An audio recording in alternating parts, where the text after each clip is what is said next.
tous et bienvenue dans 100% avec la critique de Fantasy Life, No-chan, Rétro & Magique sur Agony, mais bien sûr pour commencer on regarde les news.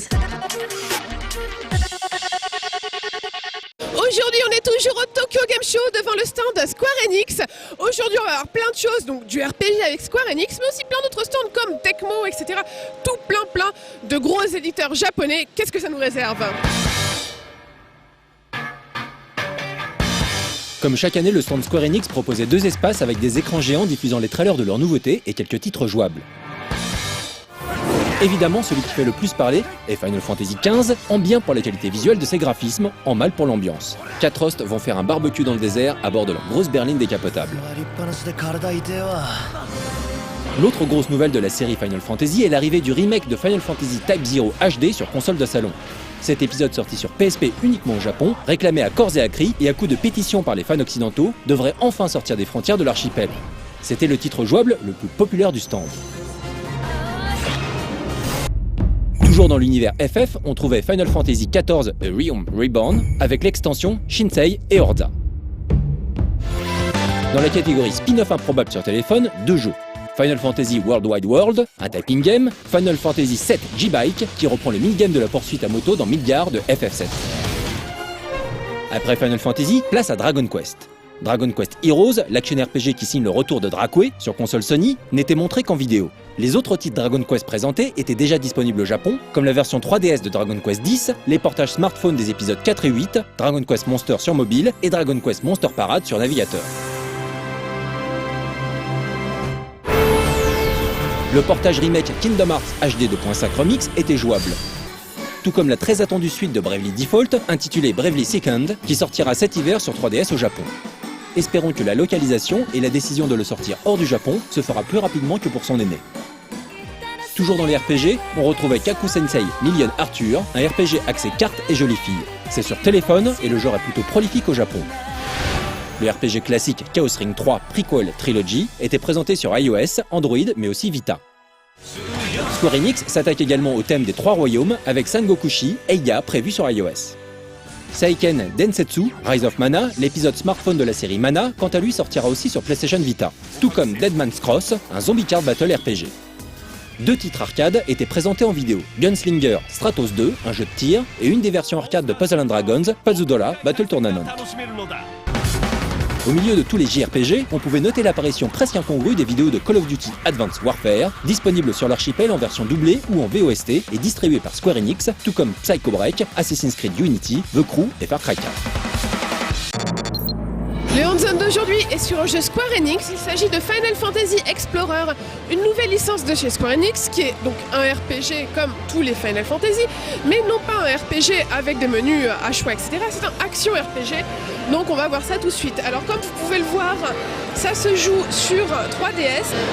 C'est quand même c'est super joli, hein. Vous avez la jolie carte en bas pour voir où vous allez. Donc là, je suis en train au bureau d'accueil des quêtes. C'est un petit peu comme les impôts, hein, on fait la queue. Et on me dit que voilà, je prends la quête principale, la quête du TGS, c'est parfait. Je vais voir le cristal, ça ne fait rien. En fait, c'est un jeu qui se joue en solo, mais aussi à plusieurs. Donc par exemple, on peut ouvrir le chat ici en bas. Je le ferme. Et donc on peut enlever le wifi et tout. Et j'aimerais bien aller voir la quête. On va y arriver. Voilà, fallait que je parte. Donc voilà, c'est comme un MMORPG, hein, tout simplement. Là, j'ai un joueur qui est avec moi, donc c'est Y pour taper. Je vais pas taper le chocobo parce que bon, il est mignon. Alors X, c'est le menu des objets, B, c'est pour annuler pour le moment. Et A, je ne sais pas. Alors là, ce qu'on n'entend pas parce que j'ai pas le casque, mais en fait, ça réutilise des musiques des anciens Final Fantasy, notamment plus des musiques originales. Tout ça, c'est très sympa. Est-ce que ça va être localisé en français? On ne sait pas. Peut-être que oui, puisque les cristals, etc. étaient localisés en français. Donc voilà, on attend. Voilà, je suis coincée dans un cul-de-sac, donc je pense que le hands-on va s'arrêter ici. Oui, vous avez vu un petit peu, il y avait des ennemis, etc. Donc voilà, Final Fantasy Explorer, un action RPG très classique. On attend un petit peu de voir ce que ça donne. Voilà, c'est dans la grande catégorie des spin-offs de Final Fantasy.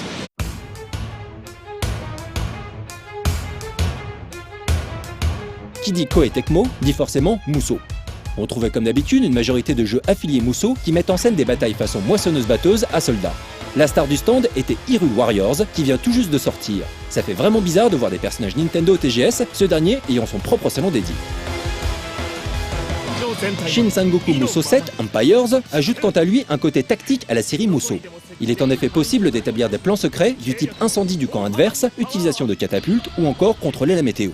Le joueur peut provoquer ainsi des pluies torrentielles ou des ouragans par exemple. Ces effets peuvent s'additionner pour plus d'efficacité. Ne vous laissez pas embrouiller par le nom très proche, Sengoku Musou Chronicle 3, lui, est un spin-off sur console portable de Sengoku Musou. Cet épisode fête les 10 ans de la série. Il prend toujours pour toile de fond les guerres féodales japonaises, mais adopte un côté plus tactique que la série principale dont il est issu. Un mode permet même de réécrire l'histoire. Bloodstorm Yakunen Senso and Nightmare est un reboot du jeu Bloodstorm sorti il y a 7 ans de cela.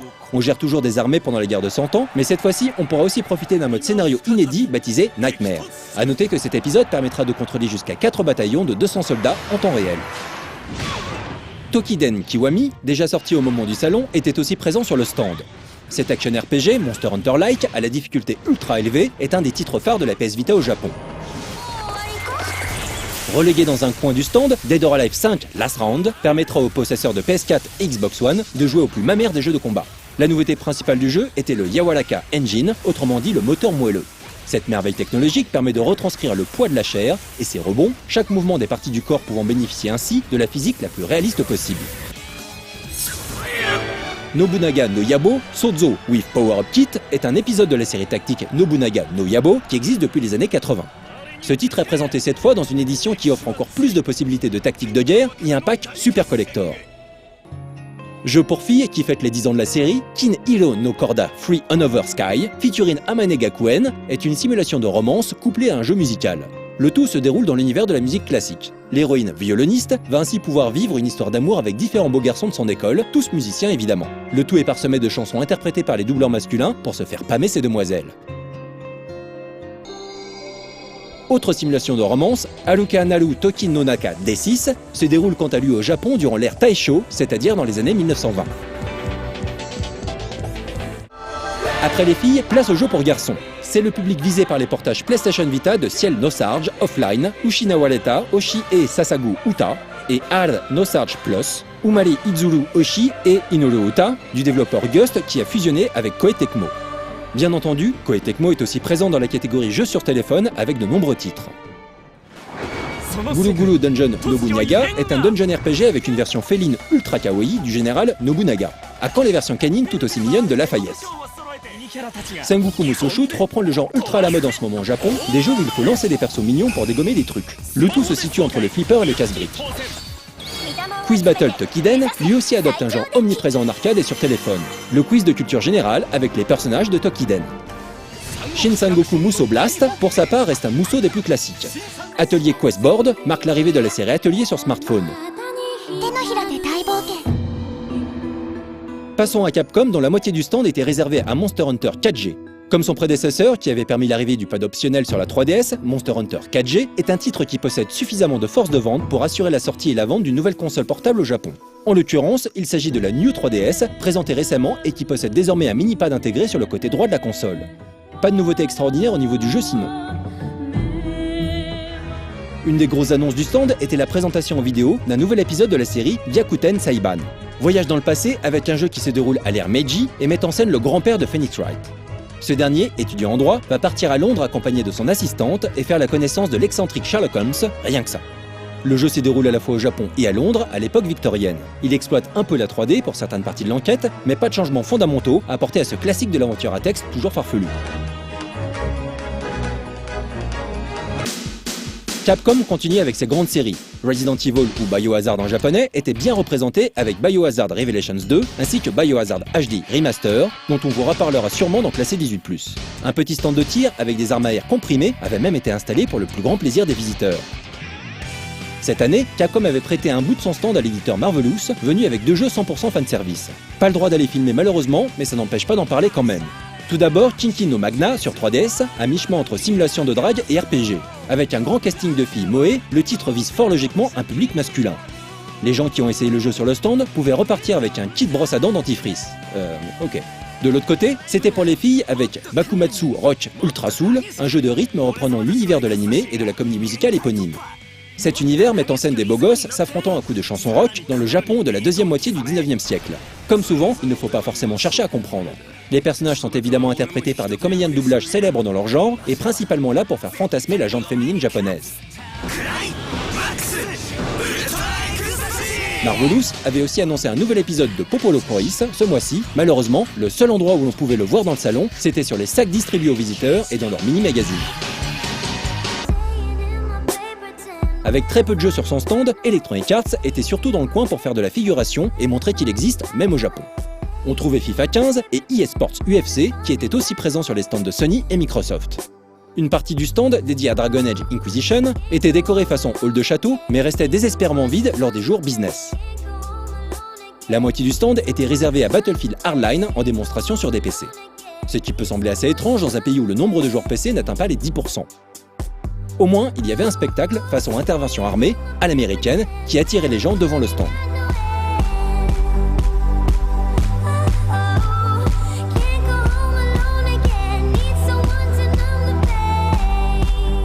Aujourd'hui, on a vu plein de jeux de chez Capcom, Square Enix et d'autres éditeurs.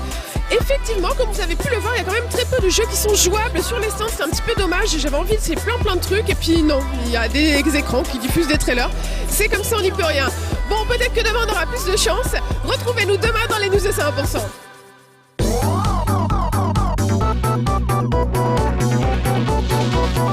Vous avez vu cette année, la couleur clé de 100%, c'est le bleu. Le générique est en bleu et le fond est dans une sorte de bleu-violet. Et en japonais, bleu, ça se dit Ao ou Aoi. Ao, c'est le nom et Aoi, l'adjectif. Mais ce qui est assez perturbant, c'est que le Ao japonais peut représenter le bleu, mais aussi le vert.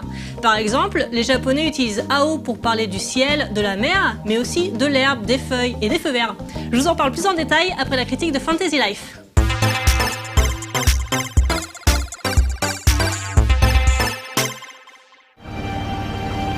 L'exode généralisé du RPG japonais en tant que genre vers les consoles portables a de quoi faire flipper. Parce qu'il portait, au moment de son apogée, des ambitions qu'on imaginait beaucoup trop importantes pour être contenues dans un écran de 3,5 pouces. Des ambitions d'espace, de richesse, de liberté, des ambitions de grandeur en fait, qui se sont pris le mur de la première next-gen en pleine face et qui meurent aujourd'hui à petit feu des suites de leurs blessures. Et pendant qu'elles agonisent, le RPG japonais se refait donc une santé sur portable, en ressortant ses anciens standards, en revenant à ce qui a fait son succès à une certaine époque, ou en allant se trouver d'autres idéaux. Pas nécessairement plus modestes, mais assurément plus petits, et souvent plus candides. Plus mobiles également, puisque c'est finalement de cela qu'il s'agit. Plus sociaux surtout, et la démocratisation de la communication sans fil a été d'une grande aide pour ça. Level 5 a beaucoup œuvré à cette réincarnation portable du RPG japonais, en accédant au statut d'éditeur, et en se focalisant dès lors sur le marché mobile. De là sont nés les Inazuma Eleven, les Yokai Watch, mais aussi le très ambitieux Ni no Kuni. Et de là naît aujourd'hui le non moins ambitieux Fantasy Life, qui réunit des noms aussi prestigieux que ceux de Amano Yoshitaka ou Uematsu Nobuo. Ambitieux, mais à échelle de poche donc. Et ça n'est pas nécessairement plus mal.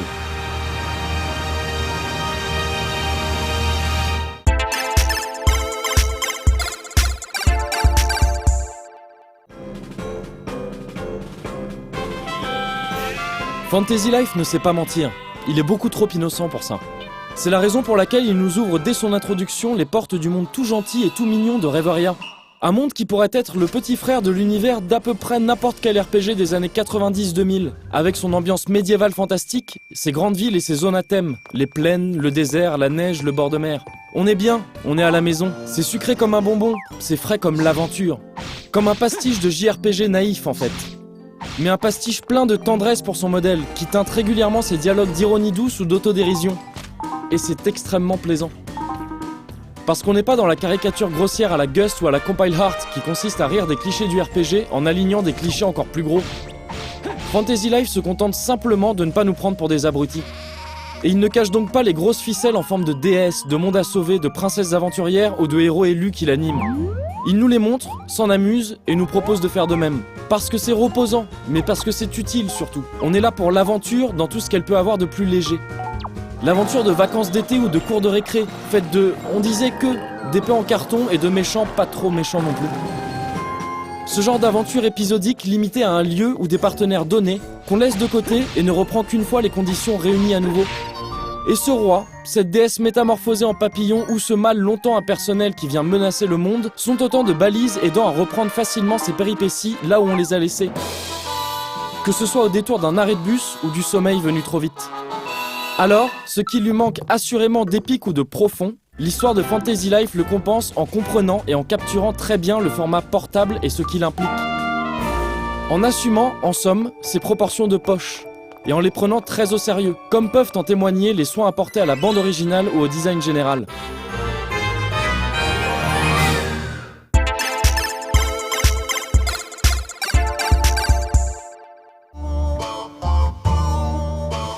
Level 5 a toujours très mal caché son attirance pour le MMORPG, ses codes et son déroulement.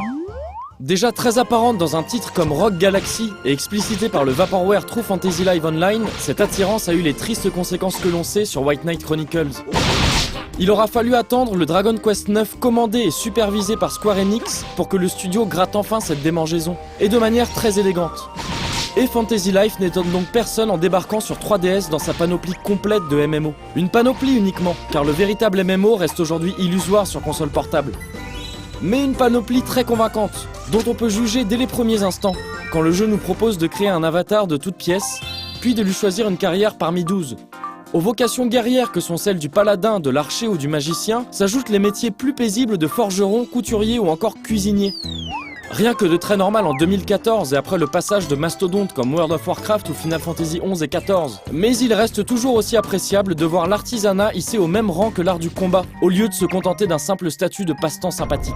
Quoi qu'il en soit, la carrière choisie en début du jeu pourra vite être abandonnée au profit d'une autre, puis éventuellement reprise là où elle en était. Chacun de ces jobs évolue de manière autonome, en remplissant différentes séries d'objectifs pour obtenir des étoiles qui servent à gagner en rang et à débloquer de nouvelles compétences, qui pourront être universelles ou liées à une carrière donnée. Mais ces étoiles ne constituent qu'une ressource importante parmi 4, puisqu'on devra également amasser de la monnaie, de l'expérience pour augmenter son niveau général, ainsi que de la liesse. Moins courante que les autres, cette dernière s'obtient en remplissant les nombreuses requêtes de Flottillon, le papillon qui vous accompagnera tout au long de l'aventure. Elle permet de réguler la progression dans l'histoire principale, en débloquant l'accès à de nouvelles zones, ainsi qu'à différents bonus utiles, comme l'agrandissement du sac à objets ou l'accès à la location de montures. Ainsi partagé entre les quêtes de guilde, les quêtes annexes de PNJ et les quêtes de scénario, Fantasy Life adopte le mode de progression du parfait petit MMO. Et au fur et à mesure que l'on s'attelle à ces tâches, on découvre un monde de taille tout à fait raisonnable compte tenu du support. On découvre ces zones sauvages peuplées de créatures plus ou moins hostiles, ainsi que ces grandes villes dans lesquelles on peut louer des maisons et établir son QG si l'envie nous en prend. De là découle en partie le petit côté Animal Crossing que l'on attribue souvent au jeu. De là et des relations que l'on peut entretenir avec certains PNJ avec lesquels on pourra parfois partir à l'aventure. Du fait de pouvoir inviter des amis à visiter notre monde également, en local comme en ligne, pour former des équipes pouvant contenir jusqu'à 3 joueurs. Mais ce dernier point ne fait finalement que rapprocher davantage Fantasy Life du MMO. Un MMO assez light, dont les combats se déroulent entièrement en temps réel et ne posent jamais beaucoup de problèmes. En partie parce que les ennemis ne sont pas très puissants, mais aussi parce qu'ils refusent à tout prix de sortir des petites zones auxquelles ils sont tous affectés. Un MMO gentil. Un MMO mignon, qui ne perdra pas le joueur dans un labyrinthe de systèmes compliqués, mais préférera au contraire lui faciliter la vie en permanence pour lui offrir l'expérience la plus douce possible. On pourra alors éventuellement regretter un manque de challenge et de profondeur. On pourra peut-être reprocher à Fantasy Life de faire beaucoup de choses sans jamais les faire à fond. Mais le fait est que c'est sûrement précisément pour ça qu'il peut être si agréable à jouer, et qu'on y revient naturellement encore et encore, même après avoir bouclé son aventure principale pourtant assez longue.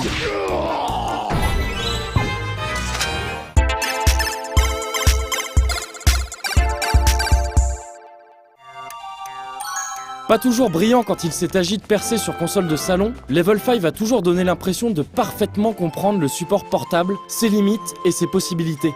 Il n'est donc finalement pas si surprenant de voir arriver un Fantasy Life aussi réussi. Certainement pas aussi ambitieux ou profond que peut l'être un RPG de salon, et un MMO à plus forte raison, il est étroitement lié à son support. Extrêmement riche, incroyablement facile à prendre, à poser et à reprendre, il brille par sa façon d'interpréter le RPG de poche. En pleine renaissance portable du RPG japonais, pendant que d'autres font du JRPG sur portable, Level 5 fait du JRPG pour portable. Et ça suffit.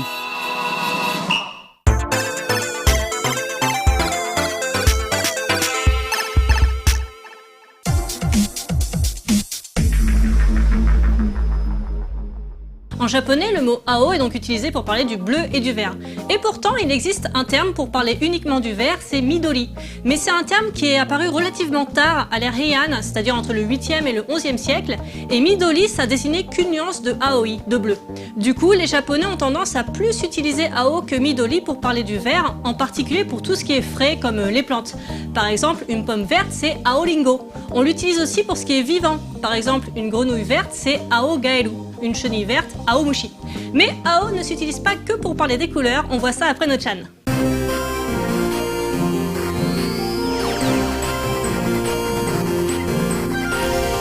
Salut Zotac, c'est No-chan. Ce qui est passionnant dans mon travail, c'est qu'on apprend toujours quelque chose. Je suis sur le qui-vive en permanence, prêt à dénicher de la news fraîche, ultra brûlante, tel un archéologue du scoop, un Indiana Jones du buzz, un reporter prêt à tout derrière son clavier pour vous informer. Oh, la référence du journalisme total si vous voulez quoi. Ah, vous en faites pas, j'arrive à l'assumer très bien.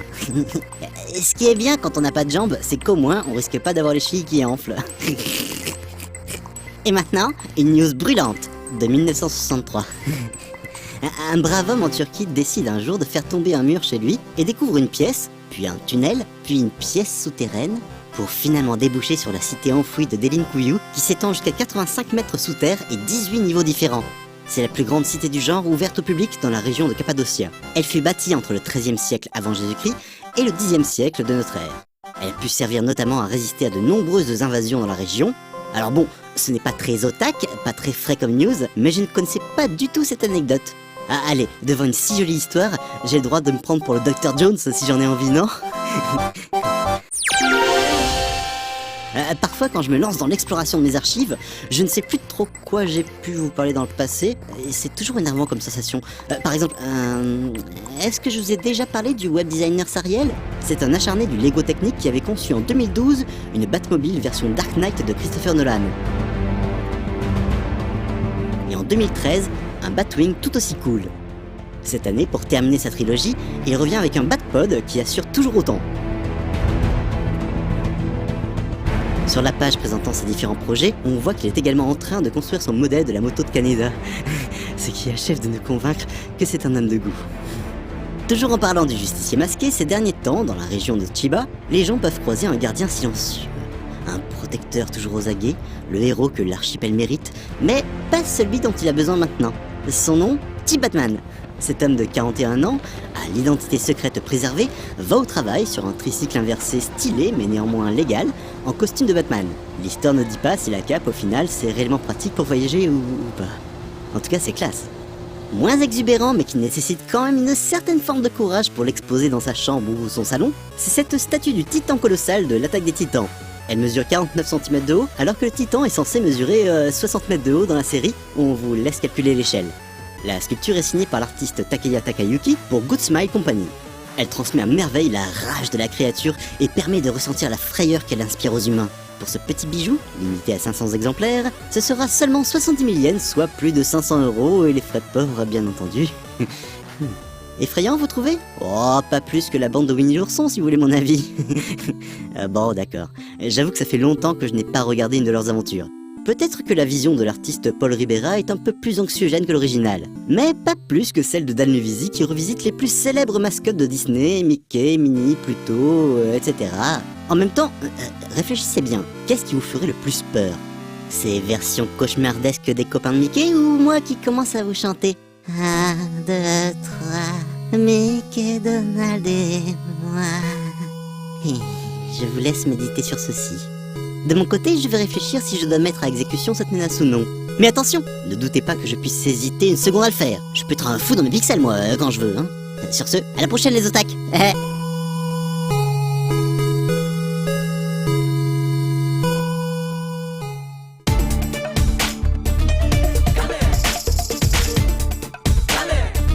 Bon, pour faire simple, pour vous donner une idée de la limite entre bleu et vert au Japon, pour nous, Français, la limite, ça se situe à peu près là. Pour les Japonais, c'est à peu près là. Mais comme je vous le disais, le terme ao s'utilise pas que pour parler des couleurs, mais on l'utilise aussi pour parler de la jeunesse. Par exemple, Aitsu Amada Aoi desu. Littéralement, ça veut dire « il est encore bleu ». Mais en fait, ça signifie « il est encore jeune » dans le sens de immature. Et c'est amusant parce qu'en français, on utilise aussi l'expression « un bleu » pour parler d'un débutant. Il y a aussi le terme Seishun, souvent utilisé dans les chansons d'idol. Sei, c'est la lecture chinoise de bleu, et Shun, c'est le printemps. Donc Seishun, c'est le printemps bleu, et le printemps bleu, c'est l'adolescence. Vous avez sûrement aussi déjà entendu le mot seinen pour parler d'un genre de manga. Seinen, ça désigne un jeune homme, mais littéralement, ça veut dire les années bleues. Et enfin, Ao a encore un autre sens, ça peut aussi vouloir dire pâle ou blême. Par exemple, pour dire que quelqu'un a le visage pâle, on dira Masao, littéralement tout bleu. Voilà, on termine ce 100% avec Retro & Magic sur Agony.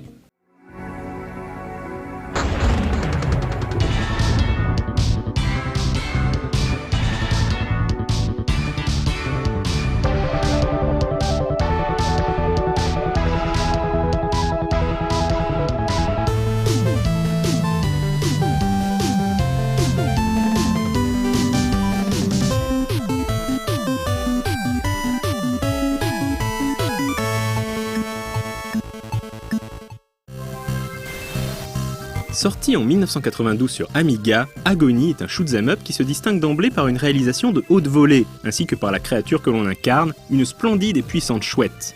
Cette dernière fait directement référence au célèbre logo de l'éditeur anglais Psygnosis, qui édite donc le jeu.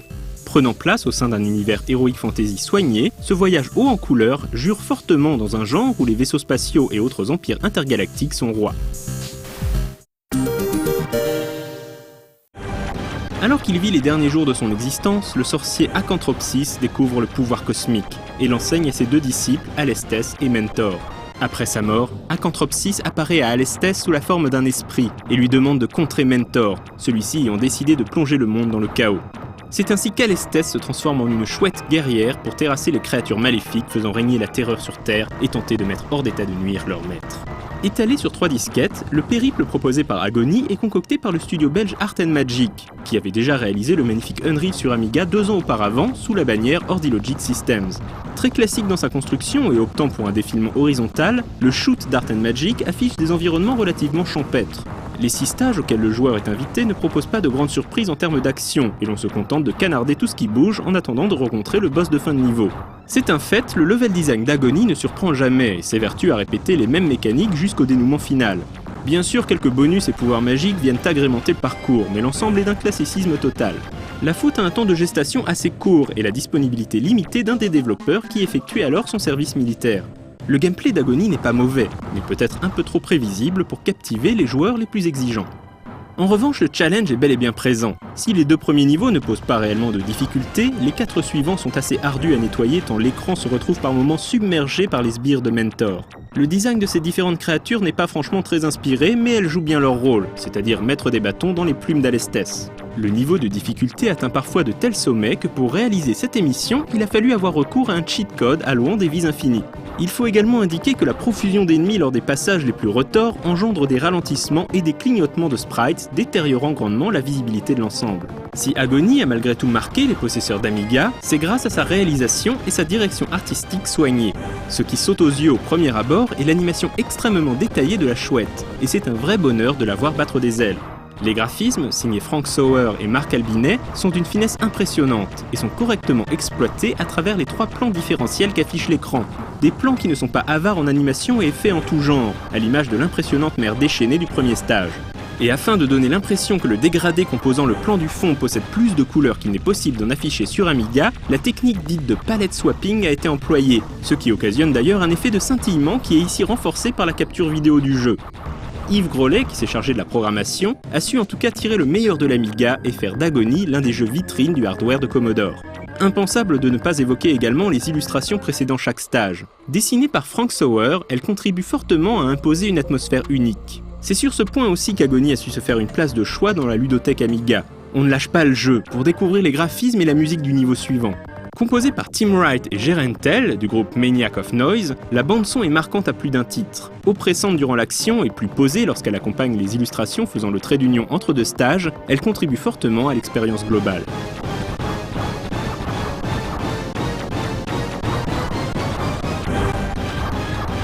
Pour l'anecdote, la mélodie au piano entendue sur l'écran titre, très populaire au sein de la communauté Amiga, a été composée par Tim Wright mais modifiée ensuite chez Art & Magic sur la demande de Frank Sauer.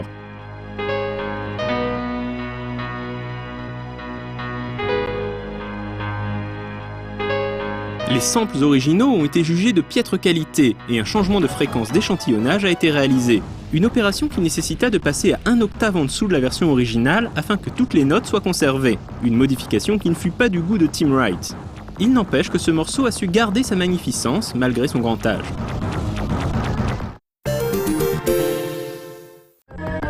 S'il n'égale pas les classiques du shoot'em up sur Amiga comme X-Out ou Project X, Agony reste toujours agréable à jouer, surtout grâce à sa réalisation d'exception.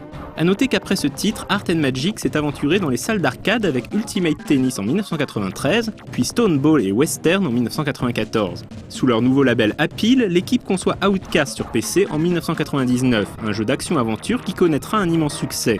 Mais Appeal met la clé sous la porte en 2001, en plein milieu du développement houleux d'un Outcast 2 qui ne verra jamais le jour. En avril 2014, Yves Grolet, Yann Robert et Frank Sauer lancent une campagne Kickstarter visant à faire renaître Outcast dans une version HD, une opération qui s'est hélas soldée par un échec. En attendant un éventuel retour de ce projet, pourquoi ne pas se payer une nouvelle virée avec la chouette la plus planante de la galaxie jeux vidéo ?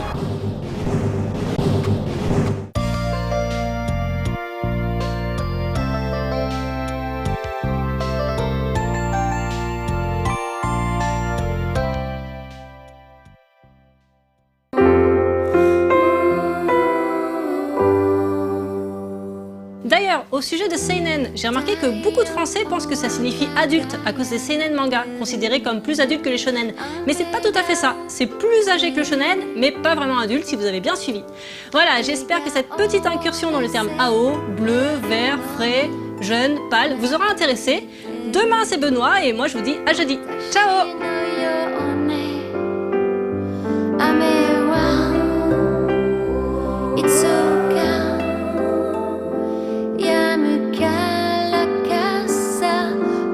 S'assaisonner